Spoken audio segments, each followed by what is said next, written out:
Right, 6 December 2023, and we continue with our coverage of the current affairs in Zimbabwe, the current issues that are taking place in our country.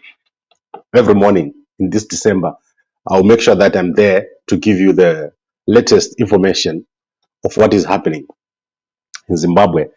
And today I'm very, very excited to share with you the developments around very, very key issues. And the key issues I'm talking about here are to do with dialogue.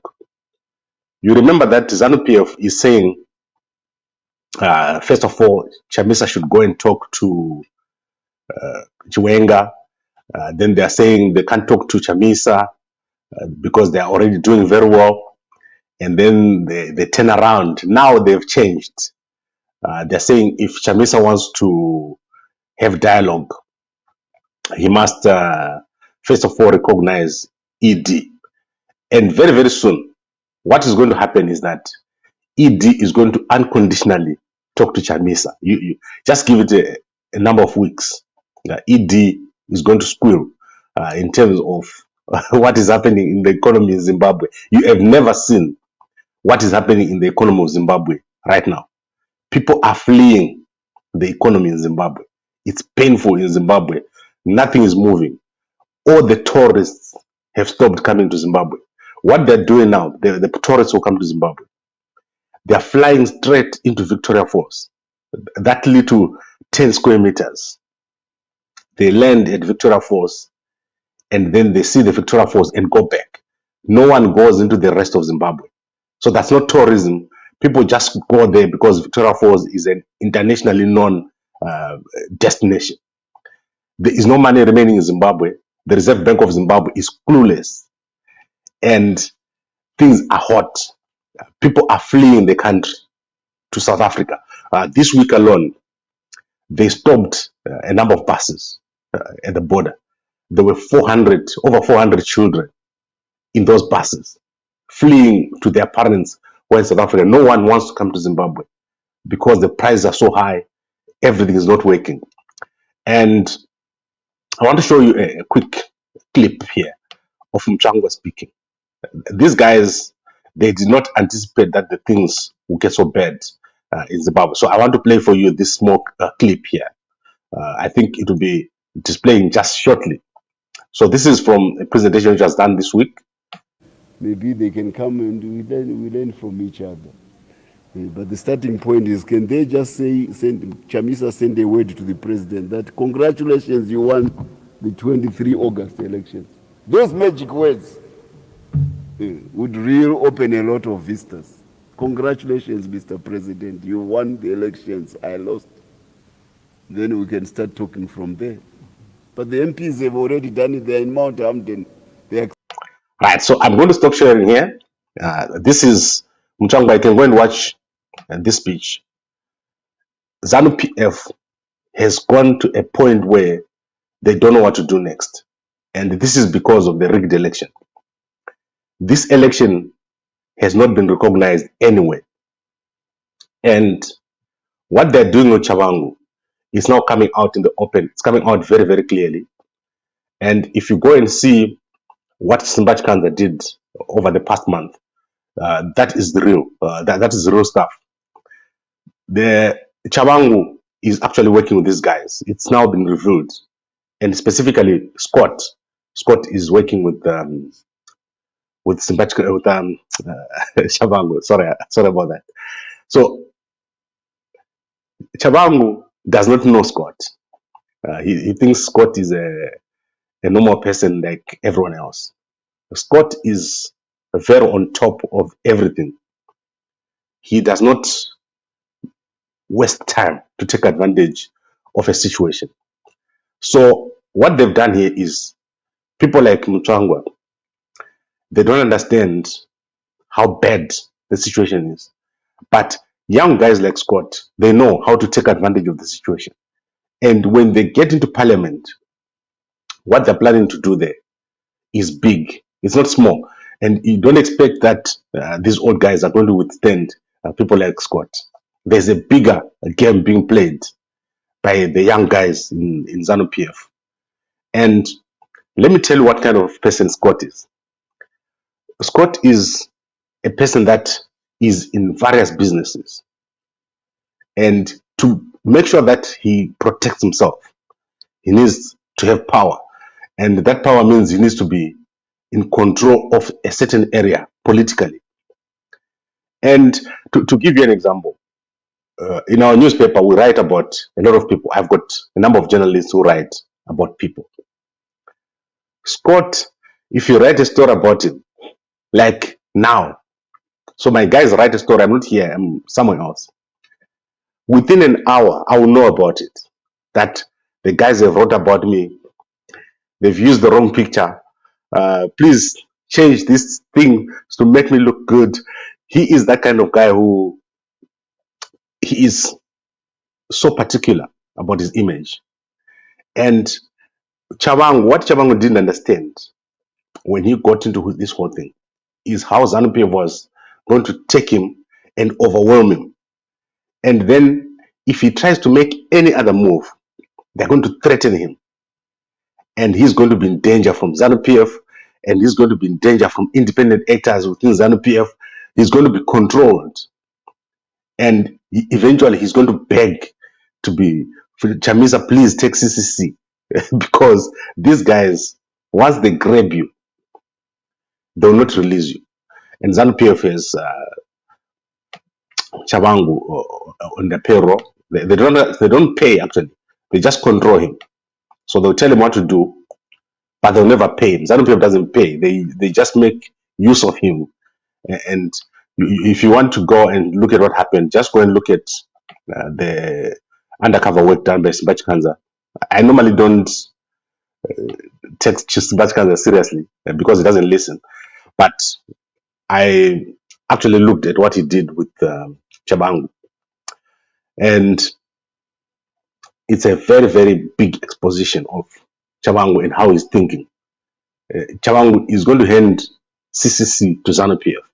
And Mchangwa is begging here for Chamisa to recognize ED and ED's win, which is not going to be possible. And if I was Chamisa, I will not even negotiate with Mnangagwa anymore. Just leave him. Because where he's going to beg for Chamisa. The way he's doing now, he is not going to be able to run this thing without Chamisa. Because Chamisa is the only popular person in Zimbabwe right now. Before anything can change in that country, they have to resolve the rigging that they did in the elections. If you want to understand how significant this is, you remember that before the elections, every young Zimbabwean was planning that I'm going to go to Zimbabwe in 2023 after the elections and we'll do this and do that. All those things have stopped. The Mbudzi interchange project that they're talking about has stopped. They ran out of money. The dam constructions that they were doing, they've run out of money. They can't build the dams. All the inflows that were coming, they've been slashed. So Zanu PF is basically just standing there, not knowing what to do. That's why you see the panicking and talking all sorts of different things. It's a mess within Zanu PF and it's a mess in government. And they can't make decisions because ED doesn't know what to do. He doesn't know how to change. You remember what I was telling you, that when Mugabe was leading these guys, he didn't give them leadership skills. So he didn't allow them to do anything. They were just sitting there as vice presidents. So they've got no clue what to do. ED right now does not know how to resolve the situation in Zimbabwe. You can give him a book with do step 1, then do step 2. You still won't do it because he doesn't listen. You had Trevor Ngube last week. That ED, when you're sitting with him and you tell him, so you are saying he's sitting in a room with ED where people are advising him to say, do A, B, and C, and do it this way. And then tomorrow ED will wake up and do the very opposite thing. This is the story with dialogue. Chamisa begged and begged. Let's have dialogue. Let's have dialogue. Let's have dialogue. The months passed. SADC is still not recognizing Mnangagwa. AU, EU, United States has slapped more sanctions on these guys. They can't travel anywhere anymore. And then on top of all this, there's no more inflow of monies. Nothing has changed economically. There are no new policies. In Zambia, young Zimbabweans are going to study. You know those little universities where people just build a university? Young Zimbabweans are going there to study. A proud country like Zimbabwe is now sending people to Zambia to study. I don't think you guys understand what I mean here. When you get out of Lusaka, there is no other place that you can really say there's a big city. Lusaka is the thing, right? That a country like that, compare it with Zimbabwe, which has got massive, massive resources and massive buildings all over, like proper towns. Bulawayo, Gweru, Kwekwe, Mutare, all those places are well built, and they were built by the guys who left. That country is now taking the children from that country to Zambia. When I went to Zambia, they're all crammed up in those little universities that you cannot call universities, because ED has killed the education system in Zimbabwe. He has made it so difficult to study in Zimbabwe. And on top of that, there's no prospect. So the reason why the kids go over to Zambia is once they pay the school fees, it covers their food, it covers a lot of other things. In Zimbabwe, when a child is there, they can't even eat. It's that difficult. There's no structure in our universities. And after they finish, there's nothing to do. What do you do as a student in Zimbabwe? So ED now begging Chamisa, he wants recognition. He wants Chamisa to call and say, you won the election. And as I said, Chamisa should not listen to ED in this one. Let ED stew in his soup. He's not going to make it. This particular term, he's not going to finish it. And this is the big issue here. And as I said, there are new sanctions or travel ban. I'm going to explore those travel bans.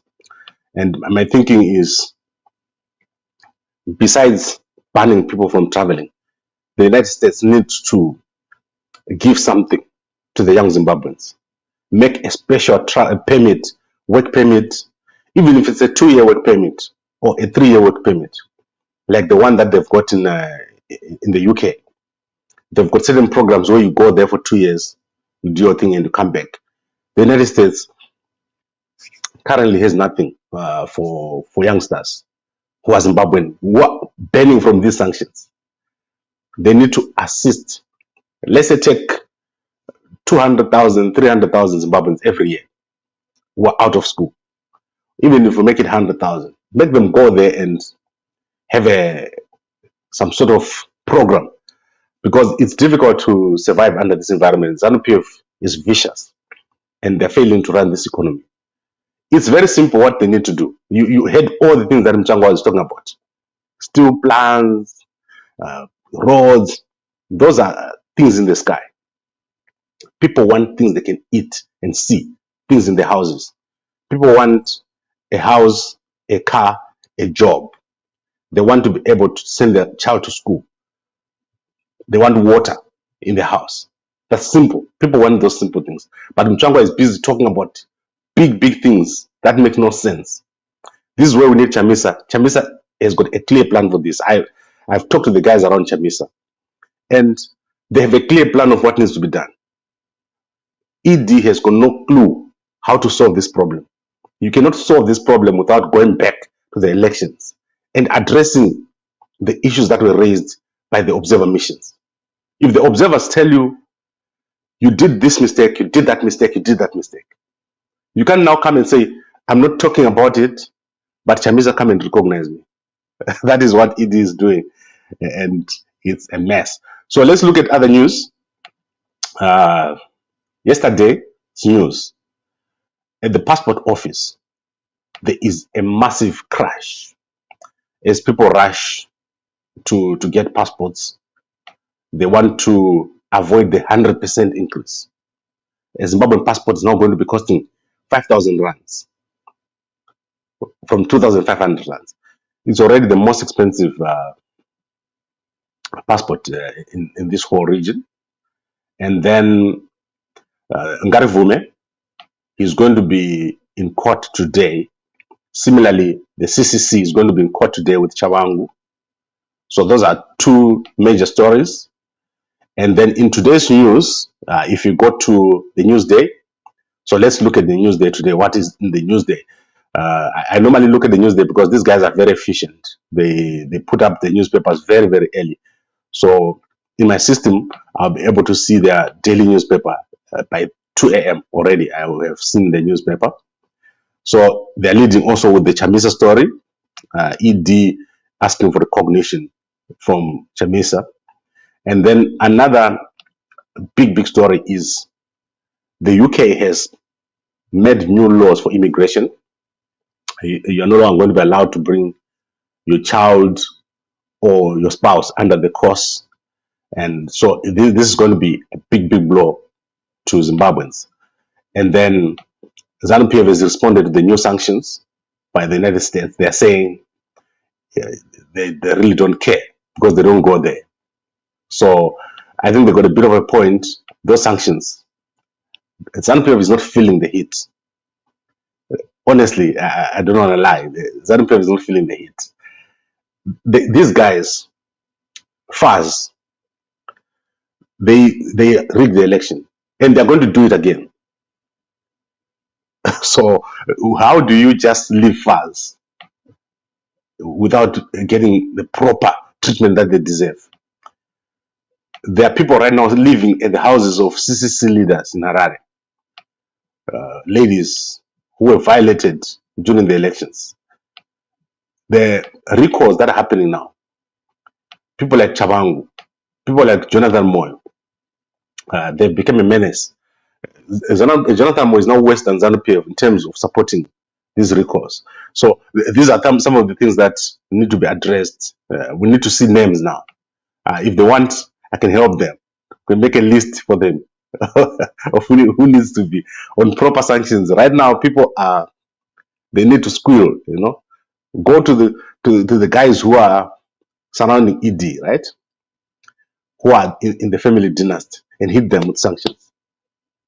Don't play now.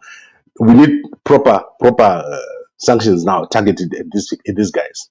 They should only be able to travel from Harare to Masvingo and to Bulawayo and Victoria Falls to visit their homes, because what they're doing is crazy. Right, let's look at the comments. Tamari, Tulani Mpof is saying, I don't know anything, I must shut up. Okay, Tulani. And then Tito is saying, Facebook president is even failing to manage his party. Chamisa is well capable of managing his party, and you will see what is going to happen. I don't have doubts about what is happening. Chamisa has had his party stolen from him a lot of times. And this week I'm going to bring Monzora here and want to ask him what he thinks about what he did. And remember, I said to the Monzora, I saw it with Kupe, and I never asked them those questions. And now we want to ask them what they think about what is happening. If CC had gotten into office now, there was going to be massive development. You see what is happening in Bulawayo. Kotat is doing a great job there. He's cleaning up the corruption that I was always talking about. And I think most of you guys didn't understand what I was saying. You must not support incompetence. No matter how much you support a party, you must not support incompetence. So if you go to all the old videos that I made that he used to hate, now you're going to understand them. Because when I talk to you about things around the corner. For example, when I tell you that ED next year is not going to last, that whole economy has collapsed. Those guys are not able to run this thing. They are trying to scramble for money to squeeze everybody, but it's failing. So I want to, okay, Tulani, you have clarified. Sorry about that, Tulani. Tulani says he's not slaving me. He's not slaving me. He's slaving Tito. Okay. What did Tito say? Tito said Facebook president is even failing to manage his party. Sorry, guys. I tend to read these comments when I'm talking, so I'm multitasking. So what I'm saying is, Chamisa, if he was to get into office today, do you think Chamisa is going to kill you or chase you or make sure that there's no money in the ATM, or mess up your education system. There is nothing that can happen which is wrong under Chamisa, because Zanu PF has already taken us to the bottom. If your people are getting burned to death in the neighboring country, 10 of them, and right now the guys haven't even checked whose bodies are there. They've not issued a statement. They can't dare to talk to the South Africans and say, why are you burning our people on the street? Because ED knows that he's got nothing to offer in Zimbabwe for a young person. And you saw those people that died on the road to Bulawayo. What did I say last year? If you want to die, drive from Beitbridge to Bulawayo. So this holiday in December now, drive through Botswana. Don't go Beitbridge, Bulawayo. You are going to die there. Because that road, when you're driving, there's a pothole everywhere. You have to dodge a pothole. Similarly, Beitbridge to Harare, the guys have not finished constructing that road. It's pothole everywhere. And these detours that goes on for kilometers and kilometers, like 40 kilometers in a detour. We almost lost an engine because it will be going bump, bump, bump, bump, bump, like you're bumping everywhere. And at night, you can't see the cars that are coming. Many people are dying on these roads because the way they've done it, the corruption on the construction tender on that Beitbridge Harare road is crazy. Similarly, this UAE thing that they're talking about, there's nothing there. And this is why they want Chamisa to now come into dialogue, and they want him to say, I recognize it. Then Chamisa should never do it. Leave these guys. And if I was him, I would actually not be in this dialogue given what they're doing in parliament. Because today, you see today's judgment, it's going to be in the favor of Chabangu. That is why I'm saying to you, Chabangu is being controlled by Zanu PF. And have a look at that thing that Simbachkanda did. It's clear. Chabangu is talking to the Zanu PF guys like Scott. They capitalize on him. At one point, when I had a bigger newsroom, they came to my newsroom and approached every single journalist who was in my newsroom and tried to say, do this, do that, put this story here. They are everywhere, these guys. And guys like Scott, they're really on top of the situation. They don't play. Zanu PF guys, when it comes to these underhand things, that's where they spend their time. Right, so I think that is the main story for today. ED begging Chamisa to recognize him. Then in return, they're going to have dialogue. But you know the dialogue that ED wants. Dialogue without a mediator. Dialogue without clear conditions. Whereas Chamisa is clear. He's saying, let's have dialogue. The dialogue should lead to power sharing. So that's the only thing that should happen there. It should lead to power sharing and reforms. There should be reforms. And ED does not want to hear about reforms. All he wants to hear is he is the president. And then if Chamisa can come in to help him to clean up, that's what he wants. So that is it for today. It was a bit longer today because I'm covering an issue that I'm very, very emotional about. I'm very emotional about this dialogue issue. And I think Chamisa is at a point where he has to make a big decision. There's no way that he can continue with the old guys who are in his party. Those guys, as I said, they can be advisors or something if he needs them, but they can't be in the core structure. But a core structure must come up. There must be a core structure, a well-known CCC structure of very, very brave people who can come out in the open and openly support Chamisa. When you go into this dialogue, you cannot just be Chamisa and no one else. So we need to structure his party. And the National Citizens Council must actually now to start being prominent. There are a lot of people who want to do this outside this country. And that's where the best of Chamisa and the foundation should be. It should not be in Zimbabwe. The foundation of Chamisa should be outside in the diaspora. Right, so I think this is it. And I'll be back later. I've got a lot of Christmas parties now. So in the evenings, I'm probably a bit dizzy from the drinks. So let's keep talking. And I'll keep trying to update you guys, especially when you go and travel in the rural areas. We'll try to keep you updated every day And our guys are also updating more with the stories, but most of them have gone on leave. So our website will probably not be updated as much as before. So they're all on leave until the beginning of January. We don't overwork here at Zimbabwe. We tend to relax in December. And you should do the same. You should be with your families and appreciate the year that we've had. Although it's been very, very difficult. 2024 is going to be even more difficult. Politically, the things that are going to happen in 2024 are worse than the things that are going to happen in 2023. We are facing a coup in Zimbabwe. This is a big, big possibility because of the situation that is there right now.